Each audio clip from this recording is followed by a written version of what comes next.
Welcome back to the Convo Couch, ladies and gentlemen. I am Pasta Jardula. And I'm Fiorella. And Jonny Sue is still spinning it on the ones and twos. Today we have a great guest with us in the studio. We have a big audience back there. He is running for Congress in Washington's 2nd Congressional District. That's Washington State. Go Wolfpack. No, it's Go Huskies. Sorry. He's launching a Power People campaign running on popular ideas like Medicare for All, a Green New Deal, criminal justice reform, and a guaranteed job with a living wage for everyone. Everybody welcome Jason Call to the couch, everybody. Thank you very much. I appreciate you very much accommodating me while I'm down here for a few days in L.A., in smoky L.A. Yeah. You talk about smoky. When we were driving up to when we met you at a Sarah Smith event in a little small bar where she gave a great speech. The Black Zia Cantina. I was there. Yes, yep. That's right. Yep. You had longer hair there. What happened? Well, I've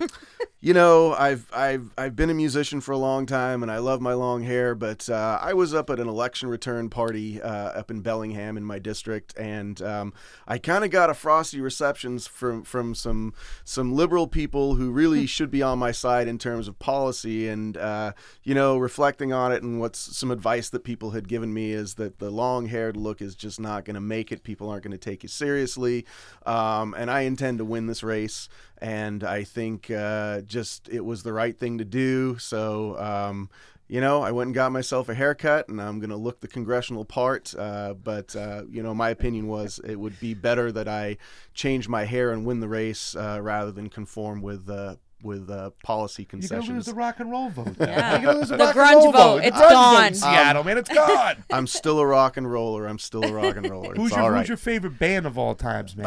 Oh man, Give me a Difficult couple. question. Well, I hope it's not Dave Matthews. No, 'cause Led Zeppelin and Pink Floyd. See what I'm talking about? I'm down with Hey, the classic Pink Floyd. rock. I Yeah. like this guy already. Pink Floyd. Yeah. Yeah. My mom, I grew up in England, and my mom was actually a doubles, you know the game of squash? Yes. My mom was a doubles partner with Nick Mason's sister on the amateur circuit where I grew up. Nick Mason is the drummer for Floyd. So I grew up with the Floyd. There you go. So you want to get this started here because we have a lot of good questions, and we know you got another appointment to go to. Rock and roll Jason Call has now become short hair and ready. I had to do the same thing. We got our first time we got press credentials to the California Democratic Convention. I was like, hey, man, I got to cut my hair. I got to look serious. And after that convention, I was so pissed off, I wish I left it long because they just pissed me off, those Democrats. Well, it's all for a good cause, right? We win the race, and we're going to get progressive policy into our congressional delegation. Let's do it. Let's go ahead. Let's get this started. Okay, so one of the things that often happen is when progressives get in there, either they push the agenda forward, they push the Overton window forward, or they join the establishment. And we've seen a lot of so-called progressives in California join the establishment. How do you plan? Do you plan to join the establishment, or are you going to rage against them, like Rage Against the Machine style? Okay, I have been raging. I have been raging against the establishment my entire life. But I would like to say that when Bernie ran in 2016, I was part of a movement in Washington State that had a lot of people file for that local grassroots office that we call the PCO, Precinct Committee Officer, which is, then you, using the PCOs, you elect your local party leadership, your legislative districts, your county leadership. And so I had a hand in tripling my local legislative districts PCO membership, brought in a lot of progressives into the party, and ended up getting myself elected to the Washington State Democrats Central Committee, where I represent my legislative district right now. And I am the pushiest progressive voice. The state party chair in Washington absolutely hates me. That's a good sign. That's a good sign. We got the right person in the studio. But I have brought a lot of progressive resolutions. I was on my county's platform committee in 2018. We brought a housing justice platform piece, and that's now part of the platform. I wrote the resolutions to oppose corporate PAC money from the healthcare industry and the pharmaceutical industry. I wrote the resolution to oppose DCCC blacklisting of vendors. I wrote, or at least my team wrote, a majority of what's on the books now as the gun reform resolution. So I have been pushing for progressive resolutions and progressive values at the state party level in Washington for the last 3 years, and it's just time to take that a step further and make sure that we get that at the congressional level. Yeah. So why Congress? Because it's important to note to the public, like what you're talking about, the DCCC and all of these local issues are so important because a lot of people don't realize, like, locally you can do so much. So why are you taking this to Congress? Well, we are represented in the 2nd Congressional District by a very conservative, he's a part of the Third Way Coalition, the New Democrat Coalition. He votes with the Republicans a lot of the time. I've identified a number of votes that he has taken. That the Democratic caucus stood against 60 to 80%, while he voted for, further deregulation of Dodd-Frank rules following the 2008 financial crisis. He's voted in favor of the wealthy on estate tax issues. So while he is, I think it's easy. It's an easy thing for Democrats to be good on what we would consider social issues, LGBTQ and women's rights. But when it comes to the economic issues, that's where we really find a rift in the Democratic Party. And he is definitely on the right wing of that rift. And he needs to be replaced. And I think one of the things that people don't realize about Washington State, we have 10 congressional districts, we have 7 Democrats, and we only have 1 progressive Democrat representing us. Both of our senators are not progressives. If you know Patty Murray and Maria Cantwell, they're both conservative Democrats. But 6 of the 7 House reps are they're New Democrats. They're part of this New Democrat coalition. So I think we are working hard in Washington State on having the congressional representation match what the grassroots is really looking for out of that representation. So, we've got conservative reps and we need to flip those seats. We got the same thing in California. A lot of people think, oh, it's a progressive state. There's a lot. No, we're completely controlled by this establishment, like what you're facing in Washington. But what you said to me really kind of really got my attention. Are you big on economic justice as well as social justice? Absolutely. I think part of my platform, if people read my platform, I'm looking for housing affordability. I'm looking for an avenue to abolish homelessness. I think we need to make massive federal investments in public housing. One of the things that's happening right now, you're probably aware, Amazon just tried to buy the Seattle City Council, and we're extremely happy that Kshama Sawant came through and won her seat with those last-minute ballot counts over the last few days. And so my campaign endorsed Kshama. And well, one of the things that happened with Seattle gentrification is that people are getting priced out. People who have lived in Seattle for generations are getting priced out. They're moving north. My district is north of Seattle, and I live about 40 miles north of Seattle. And what we have seen over the last few years is a real boom in housing in my area, but it's not affordable housing. I mean, they're putting out tracts of what we would consider luxury housing. These are single-family home developments that are going for $400,000, $500,000, and that's all well and good for people who are making money and want to commute 2 hours, because it's a 2-hour drive into Seattle at rush hour from where I live. Right. And so that's all well and good for people who want to do that and can afford to do that. But what it's doing is the home prices are going absolutely crazy in my area, which means rental housing rates are going up. And now people are being priced out of my neighborhoods. And, 20 years ago, my town had about 8,000 people in it. It was a really small town, and we're pushing 70,000 people now. Jeez. And so the population growth that has come north from Seattle is we haven't been able to keep up with it with infrastructure, and we also are not. I mean, we're having increasing homelessness and people being pushed out of our area who have been in our area for generations as well. So there's really a ripple effect to the gentrification that's happening in Seattle. So we're looking for federal rent control. We're looking for investments in public housing and making sure that housing is affordable. Nobody in this country, in the wealthiest nation, should be homeless ever. Yeah, well, we have the same issues here in California, and the problem is when it happens locally, there's only so much you can do. It has to be something implemented at either a federal level or something that needs to go and be fixed right away. Because right now, there was money allocated here in California, and it just hasn't been used properly. In regarding homelessness, though, what are your top 3 main issues that you plan on tackling? Like once you get in there, boom, first day. Okay. Well, I have been if you guys are familiar with the whole Washington movement in Washington State. Whole Washington is a volunteer run organization that is trying to bring single payer to Washington State. And if you guys are aware of how single payer happened in Canada, it started in Saskatchewan and then eventually went national, but they proved that it was a functional system in one of their provinces first before it expanded. We have a really good opportunity to get single payer on the ballot.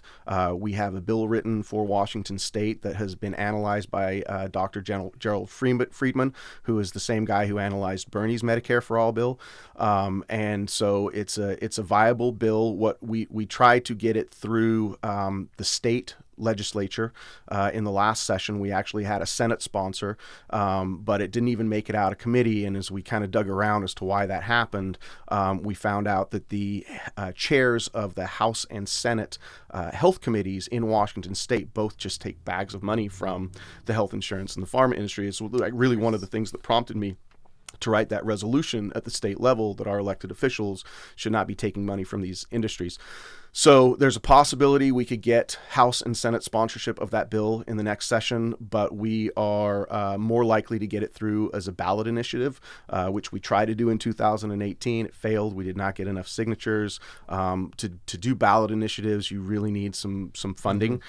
So I'd encourage everybody to look up wholewashington.org, and if you feel like you want to help Washington State get single payer on the ballot, because it may happen at the state level before it happens at the federal level, then I would encourage people to help us out there. But, long story short, too late. It's Medicare for All is really my top issue. It's an issue that my opponent, Rick Larson, does not support. Again, he takes bags of money from the healthcare industry. He's over his career. He's taken, I want to say, upwards of $700,000. Out of the $14.5 million that he has raised and spent in 20 years, close, $750,000 of that has come from the healthcare industries.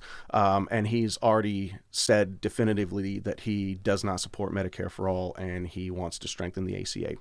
So he's a lost cause when it comes to Medicare for All issues. One of the reasons I'm running. The other global issue that is huge is the Green New Deal, and I want to make sure that we get some sound environmental policies. I think the Green New Deal is extremely important when we talk about a federal jobs guarantee. It's not the only avenue to federal jobs guarantee, but it's a symbiotic issue when we're talking about making sure that people are able to justly transition out of fossil fuel industries, because I think one of the things that we find is that there's this tug of war going on between the environmental movement and the labor movement, and It just does not need to be that way. And the way we can ensure that the environmental movement and the labor movement can work together, because I'm 100% union supporter, I'm going to be seeking union endorsements, is to make sure that when the fossil fuel industries are essentially put out of business, that those people have had their careers, that there is a place for them in the new economy that is, the sustainable green economy. There's no reason that those skills that they are using in their industries couldn't be directly transferable. And I think making sure that there's federal jobs training for that is essential. So those are two issues, and the third one is just getting money out of politics. We've got to overturn Citizens United, and we've got to have campaign finance reform. Okay. Yeah. All these things happen. You win the election, let's say, you get in there, but now you have a House divided. You have a lot of establishment people still there. How do you plan on bringing systemic change to Congress if you get elected? Well, I think one of the things to do is follow Bernie's lead. One of the things that is amazingly inspiring to me about the Bernie Sanders movement is that when Bernie talks about how he's going to get things done. And, let's say we have another 4 years of Mitch McConnell, that he intends to go camp out on Mitch McConnell's doorstep with, thousands of local activists saying we are demanding these things from our government. And I'm going to do the same thing. I think when policy is when we have progressive policy that we know needs to get implemented, I think we need to take the resistors, the right-wing Democrats who are in the pockets of the industries that stand to profit from, non-progressive legislation. I think we need to go camp out on their doorsteps, and we need to demand, it really comes down to needing to do exactly what I'm doing right now and saying you're going to be out of office if you don't get behind this. We're going to have a wave of progressive legislators here in 2020, and I think the next step is in 2022 we figure out the people who are still resisting and we flip their seats as well. And I think they've got to know that that's coming. I don't think you get systemic change unless you have those people recognize that their seats are in jeopardy. So you want to keep taking the money, you want to keep resisting progressive policy, fine, that's your prerogative. You're sitting there, but you're not going to be sitting there for that much longer. Yeah, how do you draw that fine balance? Because yes, we're right that we have to go, and Bernie Sanders talks about not me, us, that it's going to take, once he gets in the White House, it's going to take all of us to literally go and protest and strike and go to the streets. But how do you as a congressperson plan on driving that fine line between working with your constituents and also opposing them, picking your battles? That seems to be the hardest part, because you don't want to necessarily always be fighting, but at the same time, you are fighting like the status quo. I don't know that I necessarily agree with that. I think we're in such dire straits here, economically and environmentally, that I think you have to be always fighting. And my goal is to take the things that are current progressives like Pramila Jayapal, who is the only progressive in Washington State. I just want to make that perfectly clear. We've got a single progressive legislator in Washington State, Pramila Jayapal. But I think you take the things that they have put on the table, that AOC has put on the table, Omar, and I'm there to support them and to keep driving that conversation forward. I think that I don't envision, in terms of our population, we've got increased demand for Medicare for all. We've got increased demand for Green New Deal legislation. I don't think that those things are going to take a backseat to anything. I don't think that we're going to see any backsliding in the population on the demands for those. So the idea is that you get there and you just keep pushing them forwards. I have been a street activist for 30 years. I was out in the streets when I was 19 years old protesting the first Iraq War. That's really what got me into politics. I protested the second Iraq War, of course, and I marched in the streets, essentially begging the Bush administration not to go to war in Iraq. And I am the kind of I will be the kind of congressional representation that is willing to get up on the floor of Congress and really stick it to the establishment, So I know some people like to play that fine line. I'm not really one of those people. I kind of swing for the fences all the time, and I know you whiff sometimes, but you also hit some home runs, and I think that those home runs are needed. Yeah, but Jayapal herself, when the night we met at a Sarah Smith little get together. But what really pissed me off about Jayapal is that she didn't support Sarah Smith. She supported Adam Smith. So it seems to me that she's also willing to play games too as well. Yeah. Now, you pointed at her as the only progressive, but those were the moves that You're always exactly had me right. looking at her going, wait a second, you're playing with the establishment instead of fighting against them. I'll be perfectly honest with you, I will be incredibly disappointed if she comes out and endorses anybody other than Bernie Sanders. Absolutely. At this point. I mean, they have worked together on Medicare for all legislation. It wouldn't make sense to me for her to endorse anybody else. But there's also this, is she going to play? I'll be perfectly honest with you. I don't expect that I will get her endorsement or that the other progressives running in Washington State will get her endorsement. I think for the same reasons that you have just indicated, that I think she wants to play that very close to the vest in terms of working with the establishment. I mean, it's a sad truth of politics, but I think we're looking at a different way. If you've seen the people who are running for Congress in 2020 here, I'm in communication with some of these candidates all over the country, and we are increasingly bold on our progressive values. I'm willing to say something like billionaires shouldn't exist. Yes. And I think 4 years ago, and we have to remember that Pramila was elected in 2016. I'm actually friends with her campaign manager. And I think it was a different time in 2016. I think we have progressed with the need for revolutionary change. Yeah. I think we have progressed with that substantially, thanks to Trump. I mean, really, what it comes down to is we've seen what a semi-fascist administration looks like in this country, and I think people are really ready for that kind of political revolution. Bernie is obviously the leader of that, and I've been a Bernie devotee. I used to listen to him when he was on Brunch with Bernie on Tom Hartman's show. So I've known about Bernie for a long time. And I think the wave of progressive challengers that are going to take some of these seats are going to be bold in the way that AOC and Ilhan Omar and Rashida Tlaib have been bold. I mean, honestly, they just don't take any crap at all, and they're willing to put it to Republicans, but they're also willing to stick it to the right-wing Democrats as well. And we just need more of that. We do need more of that, because it's not enough to just have like 5 people in Congress. And there's a sense of urgency, and you're correct about that. So there is a very big issue that's going on right now that several people like AOC, Ilhan Omar, and Bernie Sanders have commented on, and that is the issue of Bolivia.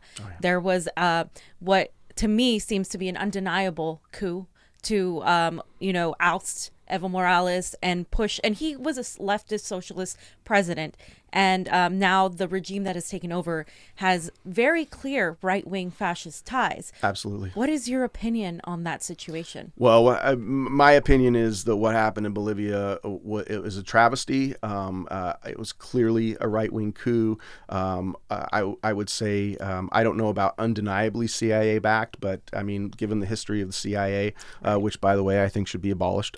Thank you. I like you. Along with ICE. Yes, But I would not doubt that there are deep CIA ties to that. And really what we've seen in Bolivia here, what I've read, that it comes on the heels of Morales nationalizing their lithium industry. Absolutely. And so my first degree was political science. I got it from the University of Washington back in 1994, political science degree. And a lot of my study was just sort of the intrigue that the CIA has backed over the last, since they overthrew Mossadegh in Iran, because he nationalized the Iranian oil industry. So the very first thing that I thought of was what happened in Chile in '73 when Pinochet ousted Allende, and I said, here we go again, and that was a CIA-backed coup. And there on 9/11, there have been so many CIA-backed coups around the world. It's quite frankly, it's disgusting. It's undemocratic. Our taxpayers, our tax dollars go to fund the CIA, and so essentially, as Americans, we're paying to overthrow democratic institutions in other countries. And now, as you said, the people who have assumed power are clearly right-wing ideologues. And I just read today that the new president, I don't remember her name, but she happens to be the aunt of somebody who was busted for the cocaine trade in Bolivia. So I want to say that I'm surprised. I'm very sad for the Morales family and the Morales administration. He over the last how long has he been in there? Since 2006, I want to say 14 years. 14 years. He's done great things for the country of Bolivia, and what really it came down to, he was taking away the profitability of this resource industry from the war profiteers and et cetera, and it was too much to allow him to continue his presidency. And so you really see what kind of pressure governments are around from U.S.-backed multinational corporations all over the globe. Yeah. But that's got to stop. It's And just as a follow-up, like there are audio tapes including kind of just mentioning Ted Cruz and Marco Rubio and the U.S.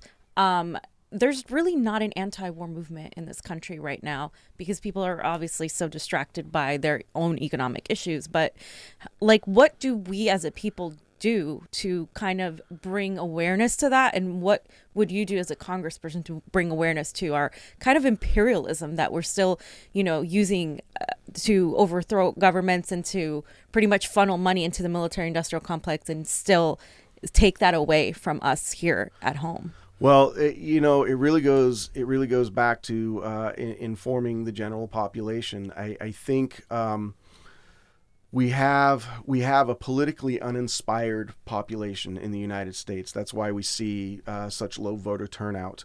And part of the reason is I think a lot of people just don't feel whether you're a Democrat or Republican, you're not really working for them, which for the most part is the case. Yeah. And so I really think it is incumbent upon the progressives who are running to flip seats, and whether they're running against Republicans or they're running to flip out right-wing Democrats. I think it is really incumbent upon us to stick together and to do whatever we can to inform the American public. I think one of the great things that Franklin Delano Roosevelt did during his presidency is he had those fireside chats, and he really talked to the American people. And I think we have lost politicians communicating effectively with the general public.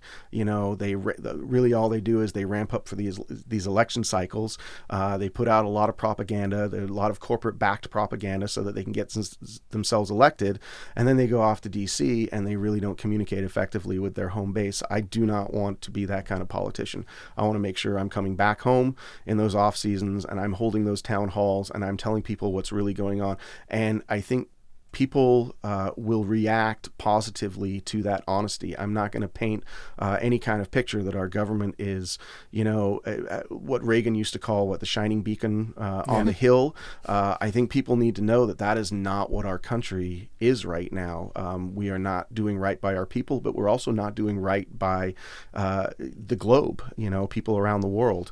And so I intend to be a truth teller to my constituents. If I find something that I think my voters need to hear about that is not a good thing that our government is doing, I think that they need to know about that. I don't think you get people to rise up and have those protests unless you have people who are in the mix in Congress willing to go back and to their home districts and tell people the truth. Yeah. Well, building upon that, we're talking about this conflict in Bolivia. I consider myself to be a progressive, and the issues that are most important to me are ending the wars, election integrity, and my civil liberties being abused by Google, whatnot, and everything that's going on. That's not on your front page. How do you intend to reach out to people like myself and get those votes within your district for people who have those issues? Not to say that your issues aren't important, right, but these issues to me are my issues over here. And it seems to be like when you see a lot of certain progressives, they are either kind of going this way with Medicare for all, Green New Deal, jobs guarantee, where some of us are more like foreign policy, inclined and everything. How do you plan to get those votes? Well, I will tell you that I have been, like I said, an anti-war activist for 30 years. That was actually where I got my involvement in politics. I am strongly anti-war. I support, it's not a popular thing to say in a district where the military plays heavily. In the Puget Sound region in Washington, we've got naval bases in Everett. We've got naval bases on Whidbey Island. Yeah.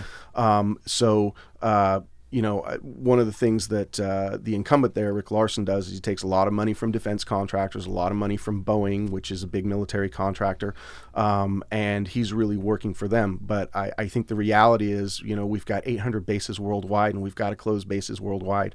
I think maybe strategically there would be some reason to keep a few of them open, but our founding fathers essentially said that standing armies are mischief. And and so if you've got a large army, I mean, the military shouldn't be a jobs program. I mean, that's you know, I support that's important. I support national defense. I think every country has a right to national defense, but we do not have just national defense. We have global imperialism. Exactly. We have our armies engaging in foreign countries for the purpose of protecting multinational corporations. So I'm well aware of all of that. You can't make everything your top issue, but that is definitely close to the top of my issues. And one of the interesting things about progressive issues is that they are all in some way intertwined. I don't think you can there's no progressive issue that is an island. I think they're all linked in one way or another. So I would say that the reduction of the military budget goes hand in hand with the goals of the Green New Deal. Yeah. So I think that people that we who are going to lose their jobs in the military, there are places for them in the new sustainable economy. But I think our military budget is insanely bloated and wasteful. And, you know, we've got issues in our region right now with the military. We've got on Whidbey Island, we've got these growler jets that are flying morning, noon, and night, and they're deafening sounds. They're flying at 120 decibels, and they're flying over residential areas. And 120 decibels, that's hearing loss. A prolonged exposure to that is that's hearing loss. One of the chairs of the local Democratic Party's friend of mine is one of the people who encouraged me to run. He took a recording of these jets taking a pass. He lives 2 miles from the runway, and it was 89 decibels inside his house. And these things are flying every 15 minutes. Well, the local communities have been up in arms, and Rick Larson, taking the money that he does from the military-industrial complex, the war profiteers, and the transportation industry, Boeing, he's completely ignored those calls. So I have a goal of not just reducing the flights of those growlers. I would like to see them eliminated from the area. I don't know how politically feasible it is to say, I'm going to try and eliminate. Well, I can try, right? But I don't know how feasible it is to say we will get them eliminated, but we have to get them reduced. They're incredibly environmentally destructive, not just the sound, but just the general pollution in the area. And they are destroying people's quality of lives. People who live on those islands, they're idyllic, island locations, beautiful ocean views, and you're just, your quality of life is just destroyed by these jets taking passes over the Puget Sound, and they don't need to do that. That's the thing, is it's completely wasteful. They're doing it because they've been given the budget to do it. Exactly. And it's basically spend that money. They're war toys. They're people playing games. So people could argue that they have strategic value, but the reality is that they don't. This is just an excuse for the war profiteers to get more taxpayer money. Again, you've got the military tied into the environmental movement there. I think that's important. Now, you mentioned election integrity. I support hand-marked paper ballots. I don't know if any other candidates have talked about that specifically, but after George Bush was able to steal the election in 2004 in Ohio because the Republicans had the Secretary of State there, Kenneth Blackwell, really rigged the game in Ohio for Bush to get reelected.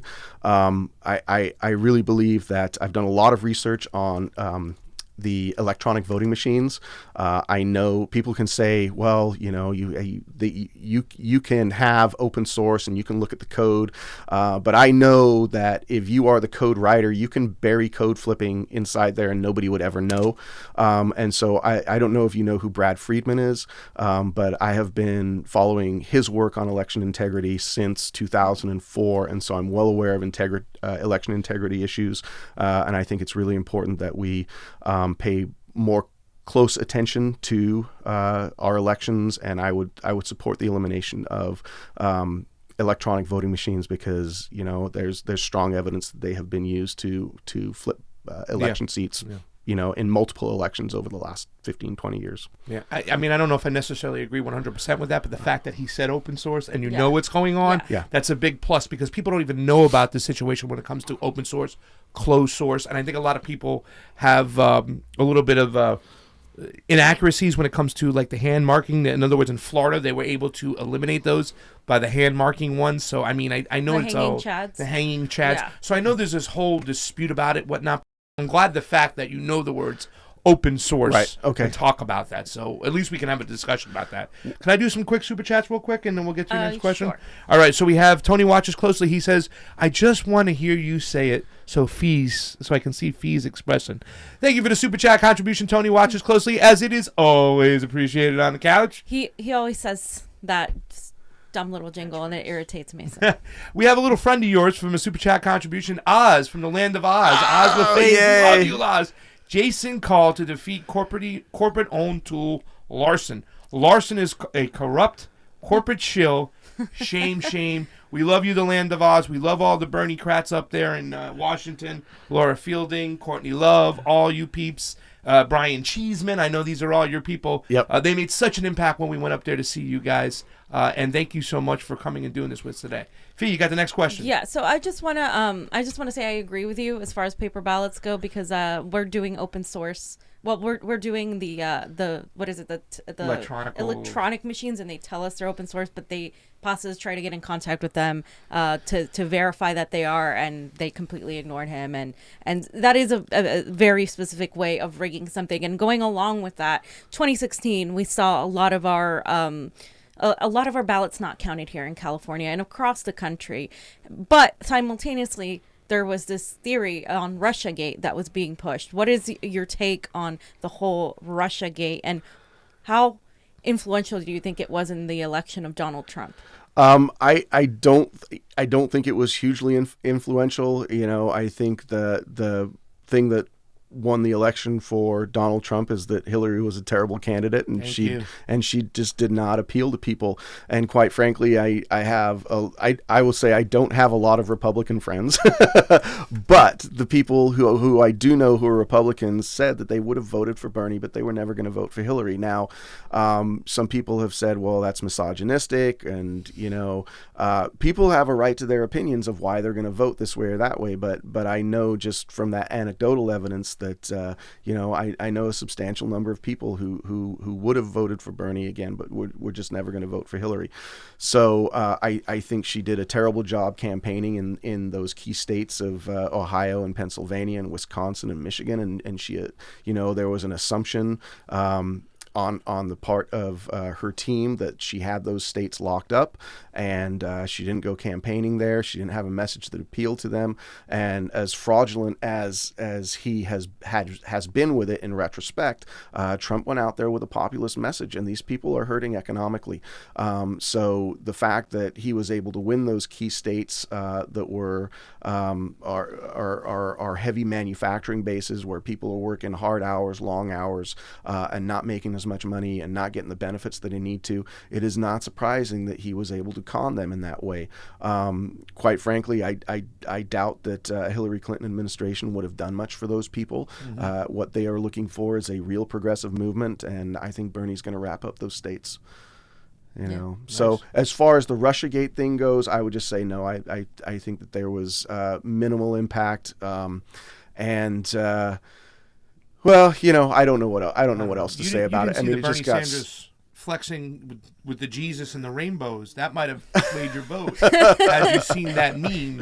I did not. The rainbow Bernie Sanders. Come on, that made me. I did not see that meme. I said no Hillary after that one. That was it.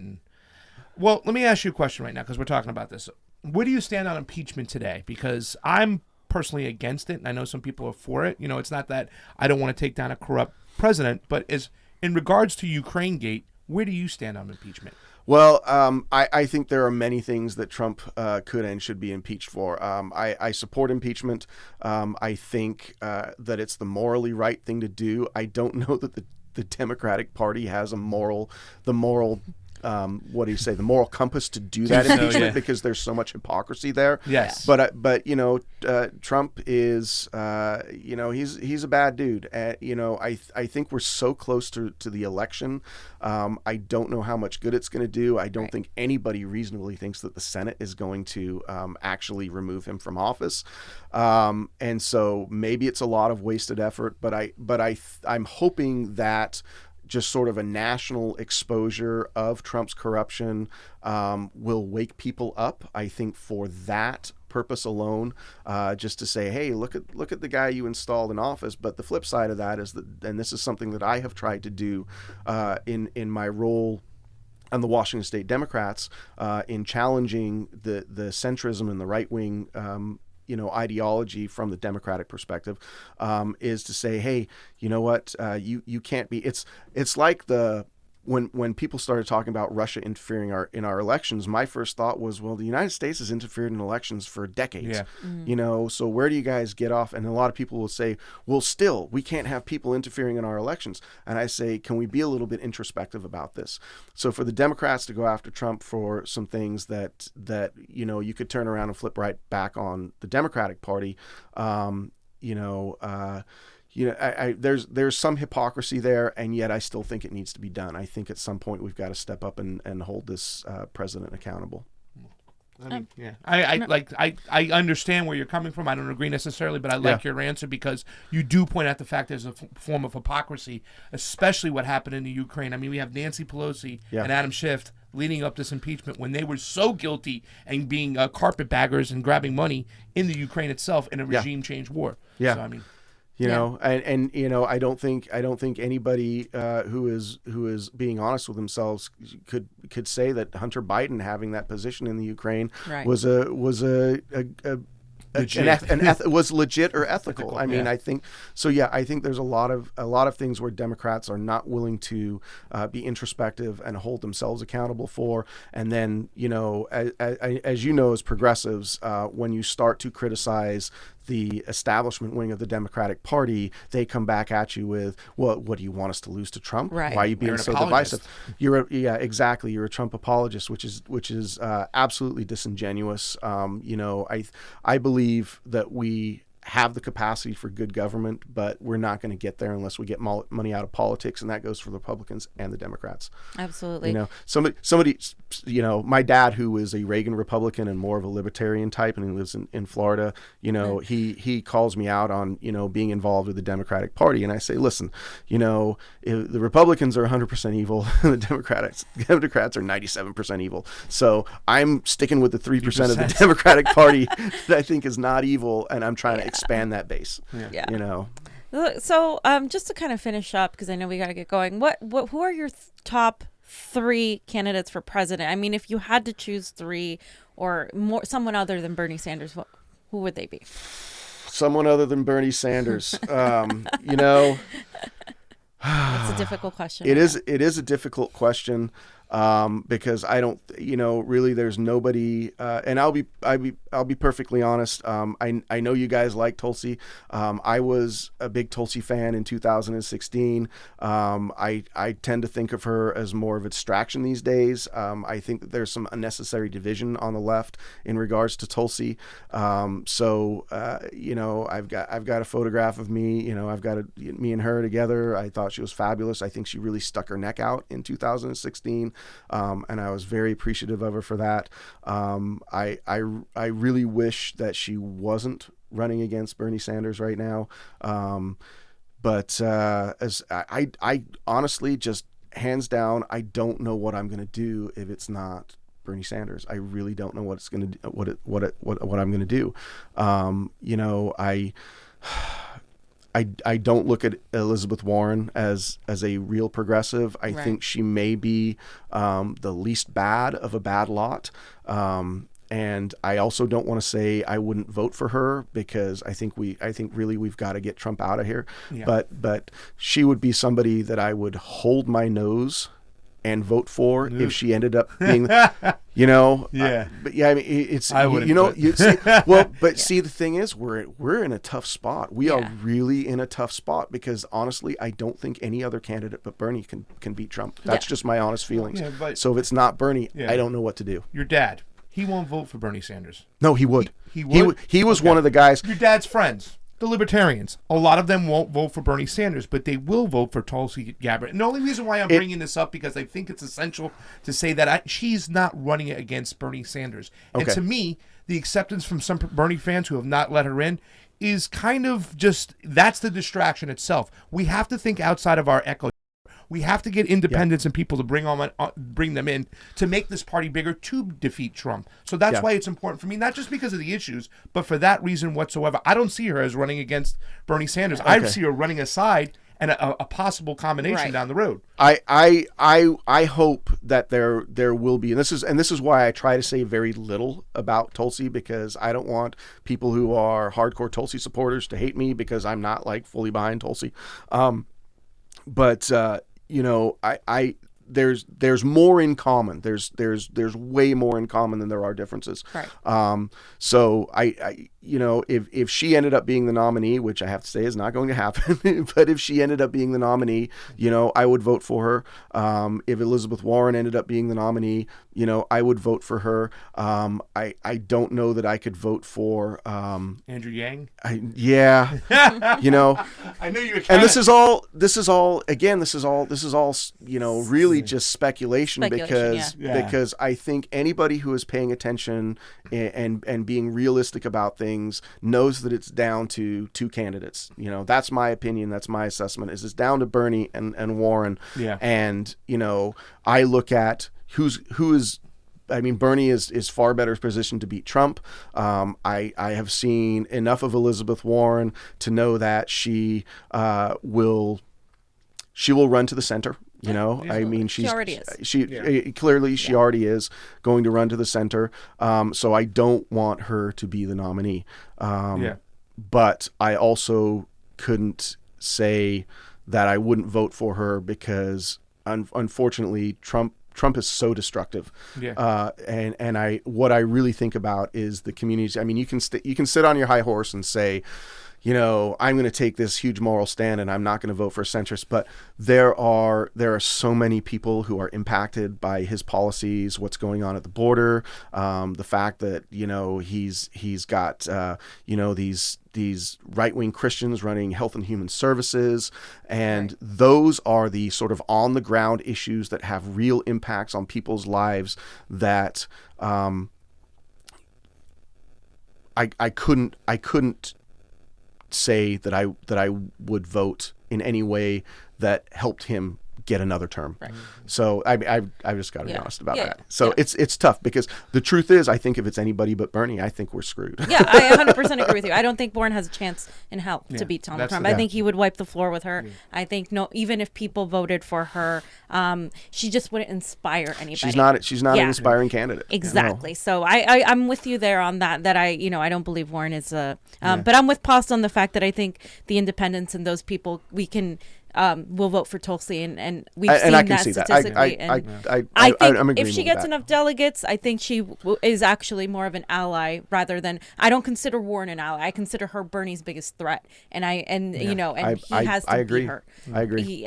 I agree with you. Like I believe if Bernie doesn't, like Bernie seems like the more likely to win guy, and if he doesn't win, I just feel like it's going to be very difficult, and I think it's going to require us to make sure that he wins or that we get a progressive in, because otherwise we can't really afford it, so to speak. This is the biggest election of our time. I believe so. I think 2020 is a make or break election for the future. Yeah, and I everything you said today, everything right here really resonated with us. I think you were a great candidate. I'm definitely going to support you. Thank you. I wish you were a little bit more of a, because I honestly believe that if it's Bernie Warren, he doesn't win. I believe if it's Bernie Tulsi, he has a shot, because that's just my personal opinion. Are you talking about her being his vice president, or just any type of alignment? Honestly, Secretary of State. I really hope that doesn't happen. Yeah, I'm really hoping that if Bernie gets the nomination, that he's going to pick either Nina Turner or Rashida Tlaib. I think Rashida. And Tlaib I would like Tulsi as a Secretary of State. That's where I would see her.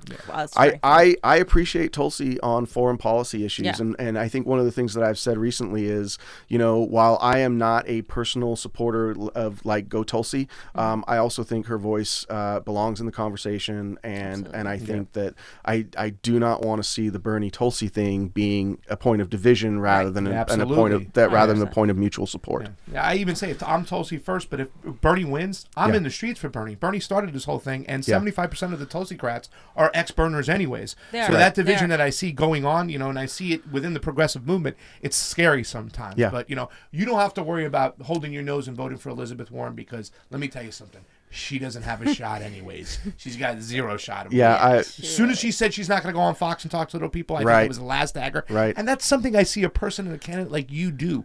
Everything you said today has been great. I think you're an awesome candidate. Thank you. You really helped out the CONVO couch wipe out the stench from the last candidate we had on, and we came strong. So I hope some of our followers who gave us strikes said, you better get a good candidate on. I think you're amazing, and I think you should just tell people where they can go to help and find out where they can help out Jason Call. All right. So my website is callforcongress.com, and that's FOR, not the number 4, callforcongress.com. You can volunteer. You can sign up to volunteer, sign up to donate. As you know, grassroots fundraising is not easy. And so if you want to support my campaign, I would ask for a monthly contribution. One of the ways that grassroots campaigns are able to continue functioning is recurring contributions. So if you can make $5 a month, $10 a month contribution to my campaign, what I'm looking for is, my opponent takes $1 million every cycle. 75% of it is from corporate PACs, and they are the industries that are destroying our planet and destroying our economy. They are the source of almost all of our woes. He was asked at a fundraising event a couple of weeks ago, "Are you going to stop taking corporate PAC money?" And he said no. So he's in deep with these industries, and I don't need to raise and spend $1 million, but what I do need is 10,000 people who are willing to give me $5 a month. And if I can get $50,000 a month to run this race, we are going to beat him. I guarantee that if I am on the ballot next to him, because Washington is a top 2 primary, so if it's me and Rick Larson on the ballot next to each other, I am going to win that race. So I want you guys to have confidence in me as a progressive candidate, be inspired enough to kick in $5 or $10 every month to support my campaign. I'm on Twitter at Call for Congress. I'm on Facebook at Call for Congress, and I'm so thankful that we have so many good progressive candidates running all over the country. But I do want to say this about my race. My opponent is a soft target. Some people are running against Democratic leadership, like Shahid Buttar is running against Nancy Pelosi. We've got people running against, we got Michaela Wilkes in Maryland running against Steny Hoyer. We've got Jen Perelman in Florida running against Debbie Wasserman Schultz. Yeah. And those are some tough races, and I encourage you to support those candidates. But I'll tell you right now, this is going to be an easy flip. If I can get fundraising on this is not one of those, he's never going to win those races. I guarantee I can beat Rick Larson in the general if I'm on the primary ballot next to him. And the Washington primary is August 4th. So we are we're hoping for some fundraising. A little bit late. You got some time. We got some time. That's, I don't sit on your laurels or anything.